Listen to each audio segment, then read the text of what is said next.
This month's savings tip is first-time discounts. From restaurants to dry cleaners, you never know who's going to offer a discount the first time there. Whether it's a free appetizer or 10% off, it doesn't hurt to ask.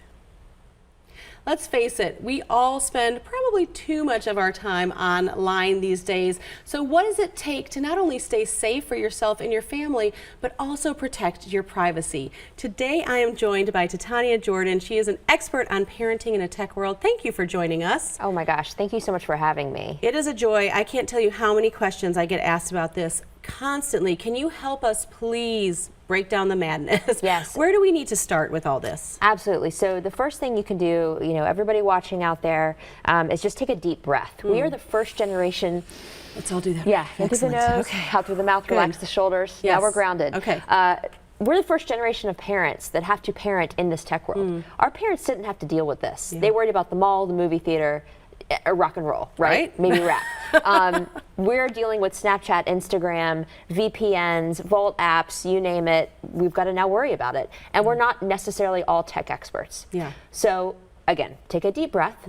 Second of all, have open and honest conversations with your children starting at an early age. Yeah. Case in point, you might not feel comfortable bringing up the topic of online predators with your 5-year-old. That's understandable. Start talking about tricky people and how there are people who aren't who they actually say they are that might try to trick you online. Yeah. So if you're gaming and somebody starts to chat with you, it might not be your friend or somebody your same age. That's good. You said a lot of acronyms just then, a lot of fancy words. That's something that you warn people about, or there's dangerous apps out there. And what I found surprising that we talked about is that there's apps that disguise other apps. Yeah, I mentioned Vault apps. Yes. So there are apps that are disguised to hide inappropriate content, photos, etc. One thing to look for, if your child has more than one calculator app on their phone, chances are they don't love math that much. It's an app designed to hide, photographs. That's crazy. That's why it's so important. Most of you parents out there watching, I'm assuming you're on Facebook. If so, you need to A, like the Sami Cohn Show, B, join Parenting in a Tech World. It's a private Facebook group of over 40,000 parents where we're talking about these things every hour. Sami's there, I'm there, and we're holding our mugs and we're in it holding together. our breaths. Yeah. What are some of the free options that are available that people probably have in their homes already, on their phones, on their devices that they're not using? Thank you so much for bringing that up. So thankfully, your internet service provider, your cable service provider, the devices that you have in your home, whether it's an iPad or an Android-based device or a Kindle, they all have free baked-in parental controls. It's a quick Google search away to figure out how to implement them. Again, come to the Parenting in a Tech World Facebook group. We've got tutorials there for you. Yeah.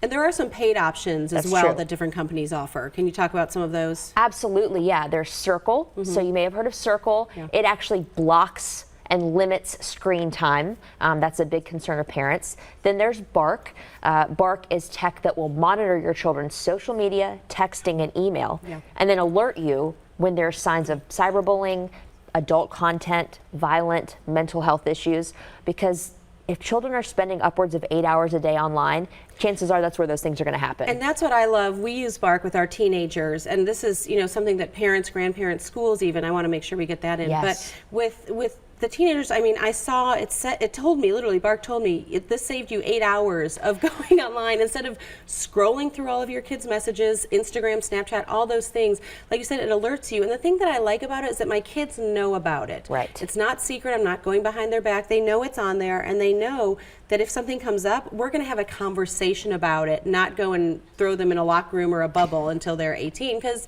chances are they're going to get on it anyway. That's the thing. You don't give your kids the keys to the car without getting car insurance and driver's ed. You don't let them ride a bike without a helmet.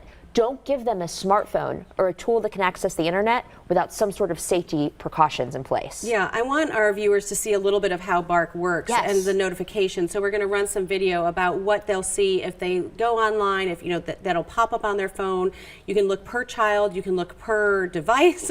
It's really pretty extensive and yet so easy to use and manage. Well, it's made by a parent for parents. Yeah. Our CEO is a dad of 2 who left Twitter to start this company because there were no good options on the market at the time. That's great. Well, I mentioned the school. There is options for schools if you're an administrator. We have to wrap up, but I want to encourage people to go to the Sami Cone Show.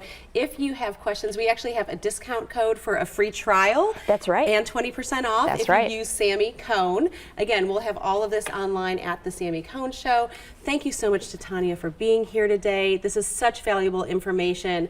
Please make sure you visit us at the Sami Cone Show for more information on how you can save and protect your family with bark. Thank you.